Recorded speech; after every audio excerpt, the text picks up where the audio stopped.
Welcome back to my YouTube channel. ಇವತ್ತಿನ special recipe ಬಂದು ಎಲ್ರಿಗೂ ಫೇವ್ರೇಟ್ ಆಗಿರುವಂತಹ ಬೇಳೆ ಒಬ್ಬಟ್ಟು. ಸೊ ಇದನ್ನು ಹೇಗೆ ಮಾಡೋದು ಅಂತ ತಿಳಿಸ್ಕೊಡ್ತೀನಿ ಬನ್ನಿ. ನಮಗೆ ಇದಿಷ್ಟು ಬೇಕಾಗಿರುವಂಥ ಇಂಗ್ರೀಡಿಯೆಂಟ್ಸು. ಫಸ್ಟಿಗೆ ನಾನಿಲ್ಲಿ ಒಂದು ಪಾತ್ರೆನ ತೊಗೊಂಡು ಇದಕ್ಕೆ ಒಂದು ಅರ್ಧ ಕೆ ಜಿಯಷ್ಟು ಮೈದಾನ ಹಾಕ್ಕೊಂಡು 1/4 ಕೆ ಜಿಯಷ್ಟು ಚಿರೋಟಿ ರವೆ ಜೊತೆಗೆ 1 ಟೇಬಲ್ ಸ್ಪೂನಷ್ಟು ಅರಿಶಿನ ಹಾಕ್ಕೊಂಡು ಇದಕ್ಕೆ ನೀರನ್ನ ಹಾಕ್ಕೊಳ್ಳೋಕ್ಕೂ ಮುಂಚೆನೇ ಫಸ್ಟು ನಾವು ಈ ರೀತಿ ನೀಟಾಗಿ ಮಿಕ್ಸ್ ಮಾಡ್ಕೊಬೇಕು. ಮಿಕ್ಸ್ ಮಾಡ್ಕೊಂಡ ನಂತರ ಸ್ವಲ್ಪನೇ ನೀರನ್ನ ಇದಕ್ಕೆ ಸೇರಿಸ್ಕೊಂಡು ಮಿಕ್ಸ್ ಮಾಡ್ಕೊಬೇಕು. ಒಂದೇ ಸರ್ತಿ ನೀವು ನೀರನ್ನು ಹಾಕ್ಕೊಳ್ಳೋಕ್ಕೆ ಹೋದರೆ ಫುಲ್ಲು ಒಂಥರ ತೆಳುವಾಗಿಬಿಡುತ್ತೆ, ಒಬ್ಬಟ್ಟನ್ನು ಕೂಡ ಚೆನ್ನಾಗಿ ಬರೋದಿಲ್ಲ. ಸೊ ನೀವು ಸ್ವಲ್ಪ ನೀರನ್ನು ಹಾಕ್ಕೊಂಡು ಮಿಕ್ಸ್ ಮಾಡ್ಕೊಳ್ತಾ ಹೋಗಿ. ಈ ಕನ್ಸಿಸ್ಟೆನ್ಸಿಯಲ್ಲಿ ಬಂದಾಗ ನೀವು ಸ್ವಲ್ಪ ಆಯಿಲ್ನ ಹಾಕ್ಕೊಂಡು ಮಿಕ್ಸ್ ಮಾಡ್ಕೊಬೇಕಾಗುತ್ತೆ. ಸೊ ನಿಮಗೆ ಸ್ವಲ್ಪ ಎನರ್ಜಿ ಜಾಸ್ತಿ ಬೇಕಾಗುತ್ತೆ. ನೀಟಾಗಿ ಒಬ್ಬಟ್ಟಿಗೆ ಸ್ವಲ್ಪ ಎನರ್ಜಿ ಹಾಕ್ಬಿಟ್ಟು ಫೋರ್ಸಲ್ಲಿ ಮಿಕ್ಸ್ ಮಾಡ್ಕೊಬೇಕು. ಸೊ ಈ ರೀತಿ ಈ ಕನ್ಸಿಸ್ಟೆನ್ಸಿಯಲ್ಲಿ ಬಂದಾಗ ನೀವು ಒಂದು ಫೋರ್ಕ್ನ ತೊಗೊಂಡು ಈ ರೀತಿ ಚುಚ್ಕೊಬೇಕು. ಎಲ್ಲದಕ್ಕೂ ಏನಕ್ಕೆ ಈ ರೀತಿ ಚುಚ್ಕೊತೀವಿ ಅಂತ ಅಂದರೆ, ನಾವು ಎಣ್ಣೆನ ಮತ್ತೆ ಹಾಕ್ಕೊತೀವಿ. ಆವಾಗ ಎಣ್ಣೆ ಮಧ್ಯಕ್ಕೆಲ್ಲ ಅಂದರೆ ಹಿಟ್ಟಿನ ಒಳಗಡೆ ಎಲ್ಲ ಹೋಗಿ ನೀಟಾಗಿ ಸಾಫ್ಟಾಗಿ ಬರಬೇಕು ಅಂತ ನಾವು ಈ ರೀತಿ ಮಾಡಿಕೊಂಡು ಕಲಿಸ್ಕೊತಾ ಇದ್ದೀವಿ.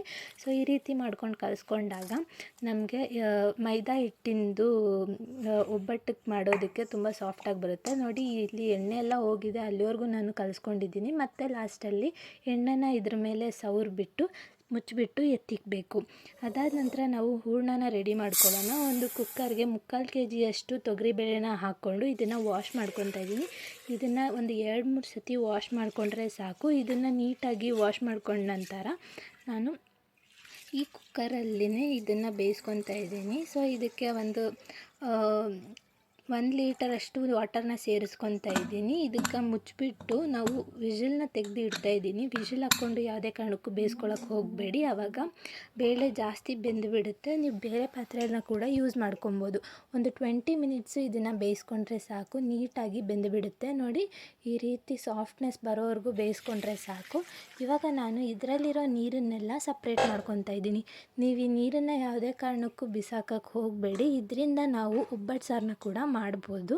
ಸೊ ನೆಕ್ಸ್ಟ್ ನಾನಿಲ್ಲಿ ಇದಕ್ಕೆ ಒಂದು 4 ಏಲಕ್ಕಿನ ಕುಟ್ಬಿಟ್ಟು ಹಾಕ್ಕೊತಾ ಇದ್ದೀನಿ. ಮತ್ತು 1 ತೆಂಗಿನಕಾಯಿನ ತುರಿದು ಹಾಕ್ಕೊಂಡಿದ್ದೀನಿ. ಮತ್ತು ಅರ್ಧ ಕೆ ಜಿಯಷ್ಟು ಬೆಲ್ಲನ ನಾನಿಲ್ಲಿ ತುರಿದ್ಬಿಟ್ಟು ಇದಕ್ಕೆ ಆ್ಯಡ್ ಮಾಡ್ಕೊತಾ ಇದ್ದೀನಿ. ಇದನ್ನೆಲ್ಲದೂ ಹಾಕ್ಕೊಂಡ ನಂತರ ನಾವು ನೀಟಾಗಿ ಮಿಕ್ಸ್ ಮಾಡ್ಕೊಬೇಕು. ಎಲ್ಲ ಒಂದೇ ಕಡೆ ಉಳಿಯೋ ಥರ ಮಾಡ್ಕೊಬಾರ್ದು. ಎಲ್ಲದೂ ಕೂಡ ನೀಟಾಗಿ ಮಿಕ್ಸ್ ಆಗೋವರೆಗೂ ನಾವು ನೀಟಾಗಿ ಮಿಕ್ಸ್ ಮಾಡ್ಕೊಬೇಕು. ಇದೆಲ್ಲದನ್ನು ಮಿಕ್ಸ್ ಮಾಡ್ಕೊಂಡ ನಂತರ ನಾವು ಒಂದು ಮಿಕ್ಸಿ ಜಾರ್ಗೆ ಇದನ್ನು ಹಾಕ್ಕೊಂಡು ರುಬ್ಕೊಳ್ತಾ ಹೋಗಬೇಕು. ಸೊ ನಮಗಿದೇನಾದರೂ ಅಕಸ್ಮಾತ್ ತೆಳುವಾದರೆ ನಾವು ಸ್ವಲ್ಪ ಇಲ್ಲ ಅಂತ ಅಂದರೆ ಹುರ್ಗಡ್ಲೆನ ಹಾಕ್ಕೊಂಡು ರುಬ್ಕೊಬೋದು. ಸೊ ಈ ರೀತಿ ಕನ್ಸಿಸ್ಟೆನ್ಸಿಯಲ್ಲಿ ನಿಮಗೇನಾದರೂ ತೆಳುವಾಯಿತು ಅಂತ ನೀವು ಅವಲಕ್ಕಿನ ಹಾಕ್ಕೋಬೋದು. ನೋಡಿ ಇವಾಗ ನೀಟಾಗಿ ರುಬ್ಕೊಂಡಿದೆ. ನಾನು ಮತ್ತೆ ಇದನ್ನು ಕೂಡ ಟ್ರಾನ್ಸ್ಫರ್ ಮಾಡ್ಕೊತಾ ಇದ್ದೀನಿ. ಸೊ ಇವಾಗ 1 ಅವರ್ ಆದಮೇಲೆ ಮೈದಾ ಕೂಡ ಚೆನ್ನಾಗಿ ಆಗಿದೆ, ಸಾಫ್ಟಾಗಿ ಬಂದಿದೆ. ಸೊ ನಾನು ಸವರಿದ ಎಣ್ಣೆ ಎಲ್ಲ ಹೋಗೋವರೆಗೂ ಸ್ವಲ್ಪ ಇದನ್ನು ಮಿದ್ಕೊಬೇಕು. ಯಾಕಂದರೆ ಎಣ್ಣೆ ಜಾಸ್ತಿ ಇದ್ದರೆ ಚೆನ್ನಾಗಾಗಲ್ಲ. ಸೊ ಎಣ್ಣೆ ಎಲ್ಲ ನೀಟಾಗಿ ಹೀರ್ಕೊಳ್ಳೋವರೆಗೂ ಮಿದ್ಕೊಳ್ಬೇಕು. ಸೊ ಇವಾಗ ಹೂರಣ ಕೂಡ ರೆಡಿ ಇದೆ. ಸೊ ಉಪ್ಪಟ್ಟು ಮಾಡೋದಕ್ಕೆ ರೆಡಿ ಕೂಡ ಆಗಿದೆ. ಇವಾಗ ಒಂದು ಪ್ಲಾಸ್ಟಿಕ್ ಕವರ್ಗೆ ನಾನು ಈ ರೀತಿ ಎಣ್ಣೆ ಎಲ್ಲ ಕಡೆ ಸವರ್ತಾ ಇದ್ದೀನಿ. ಸೊ ನೀವು ಗೋಧಿ ಹಿಟ್ಟಿಂದ ಯಾವುದಾದ್ರೂ ಒಂದು ಕವರ್ ಯೂಸ್ ಮಾಡ್ಬೋದು.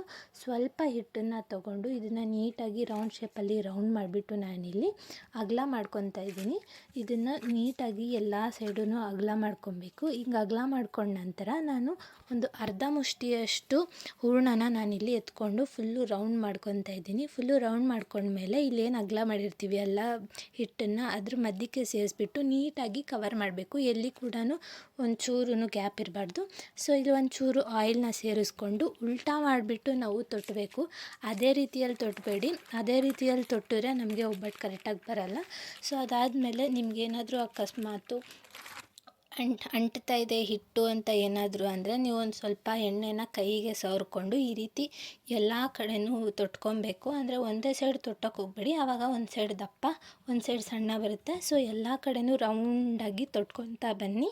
ಆವಾಗ ನಿಮಗೆ ಒಬ್ಬಟ್ಟಿನ ಸೈಜು ಮತ್ತು ರೌಂಡ್ ಶೇಪು ಎಲ್ಲ ಕೂಡ ಕರೆಕ್ಟಾಗಿ ಬರುತ್ತೆ. ಸೊ ಈ ರೀತಿ ತೊಟ್ಕೊಂಡಾಗನೇ ನಾನು ಇಲ್ಲಿ ಹೆಂಚನ್ನ ಕಾಯೋದಕ್ಕೆ ಇಟ್ಟಿದ್ದೀನಿ. ಸೊ ಇದಕ್ಕೆ ಒಂದು ಸ್ವಲ್ಪ ಎಣ್ಣೆನ ಸವರ್ಬಿಟ್ಟು ಇದೇ ಹೆಂಚಿಗೆ ನಾನು ತೊಟ್ಟಿರೋ ಒಬ್ಬಟ್ಟನ್ನ ಹಾಕಿಬಿಟ್ಟು ಇದ್ರ ಮೇಲೆ ಸ್ವಲ್ಪ ತಟ್ಟಿದ್ರೆ ಸಾಕು. ನೀವು ಒಬ್ಬಟ್ಟನ್ನ ಒಂದೇ ಸೈಡು ಜಾಸ್ತಿ ಬೇಯಿಸ್ಕೊಬೇಡಿ, ಒಂದು 2-3 ಟೈಮ್ಸು ಟರ್ನ್ ಮಾಡ್ಕೊಂಡು ಬೇಯಿಸ್ಕೊಳ್ಳಿ. ಆವಾಗ ಚೆನ್ನಾಗಿ ಬರುತ್ತೆ ಒಬ್ಬಟ್ಟು. ಸೊ ನಾನು 2-3 ಸತಿ ಟರ್ನ್ ಮಾಡಿಕೊಂಡು ಬೇಯಿಸ್ಕೊಂಡಿದ್ದೀನಿ. ಒಬ್ಬಟ್ಟು ಬೆಂದ ನಂತರ ಒಂದು ಪ್ಲೇಟ್ಗೆ ಟ್ರಾನ್ಸ್ಫರ್ ಮಾಡಿಕೊಂಡು ಇದಕ್ಕೆ ಕಾಯಿ ಹಾಲು ಜೊತೆಗೆ ಒಂಚೂರು ತುಪ್ಪ ಹಾಕ್ಕೊಂಡು ತಿಂದರೆ ಬೊಂಬಾಟಾಗಿರುತ್ತೆ. ಸೊ ನೀವು ಕೂಡ ಮನೇಲಿ ಟ್ರೈ ಮಾಡಿ ಟೇಸ್ಟ್ ಮಾಡಿ ಹೇಗಿದೆ ಅಂತ ಕಮೆಂಟ್ ಸೆಕ್ಷನಲ್ಲಿ ಕಮೆಂಟ್ ಮಾಡೋದನ್ನು ಮರಿಬೇಡಿ.